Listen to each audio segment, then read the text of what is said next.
പത്തനംതിട്ടയ്ക്കടുത്ത് വാഴമുട്ടം ദേശത്ത് സകലരാലും ആരാധിക്കപ്പെട്ടു പോരുന്ന ഒരു മലനട ദേവസ്ഥാനമാണ് മയിലാടുംപാറ. നൂറ്റാണ്ടുകളായി തദ്ദേശത്തെയും സമീപ പ്രദേശങ്ങളെയും സംരക്ഷിച്ചു കാക്കുന്ന ശക്തമായൊരു ദേവീ സാന്നിധ്യമാണ് മലയ്ക്കുള്ളത്. ദൂരെ നിന്ന് പോലും മലനടയിലെ ദേവീ സന്നിധിയിൽ ഭക്തജനങ്ങൾ നേർച്ച കാഴ്ചകൾ അർപ്പിച്ചു വരുന്നുണ്ട്. അത്രമാത്രം വിശ്വാസമാണ് ഭക്തർക്ക് മയിലാടുംപാറ ദേവീ ചൈതന്യത്തോട് ഉള്ളത്. പണ്ടുകാലത്ത് ധാരാളം മയിലുകൾ ഇവിടെ ഉണ്ടായിരുന്നതായിട്ടാണ് പറഞ്ഞു കേൾക്കുന്നത്. അവ മലമുകളിൽ പീലി വിരിച്ചാടുന്ന മനോഹര ദൃശ്യം പഴയ തലമുറയിലെ ആളുകൾ വിവരിക്കുമ്പോൾ ഇന്നും അത് കാണാൻ കഴിഞ്ഞെങ്കിലെന്ന് പുതുതലമുറ ആഗ്രഹിക്കാറുണ്ട്.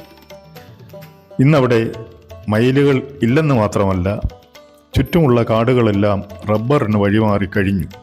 ജനസാന്ദ്രതയും വർദ്ധിച്ചു.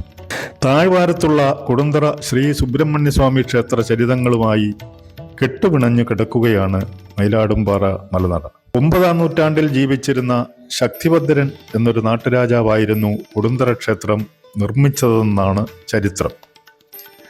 ചെന്നീർക്കര സ്വരൂപത്തിലെ ഭരണാധികാരിയായിരുന്നു ശക്തിഭദ്രൻ. സംസ്കൃത പണ്ഡിതനും കവിയുമായിരുന്ന അദ്ദേഹത്തിൻ്റെ കൃതിയാണ് ആശ്ചര്യ ചൂടാമണി. തെക്കേ ഇന്ത്യയിലെ ഒരേ ഒരു സംസ്കൃത കാവ്യനാടകം. ഇദ്ദേഹത്തിൻ്റെ കൊട്ടാരം കൊടുമണ്ണിലായിരുന്നു. ഇന്നും അതിൻ്റെ അവശേഷിപ്പുകൾ അവിടെ നിലനിൽക്കുന്നുണ്ട്. കേരളത്തിൽ മറ്റെങ്ങുമില്ലാത്ത, അഥവാ ലോകത്ത് തന്നെ ഇവിടെ മാത്രമുള്ള ഒരു ക്ഷേത്രം കൊട്ടാരവളപ്പിലുണ്ട്. ചിലന്തിയാണ് ആരാധനാമൂർത്തി.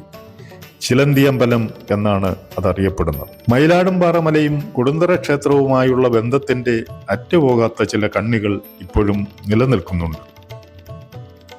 ആണ്ടുതോറും മലനടയിലേക്കുള്ള കോട്ടകയറ്റം കൊടുന്തറ ക്ഷേത്രത്തിൽ നിന്നാണ് ആരംഭിക്കുന്നത്.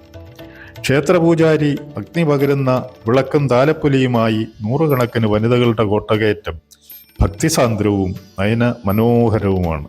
മലജന്മിയായ കൊടുന്തറ കുരുമ്പേലി കുടുംബാംഗത്തിൻ്റെ നേതൃത്വത്തിൽ മലയൂരാളിയുടെ അകമ്പടിയിലാണ് കോട്ടകയറ്റം.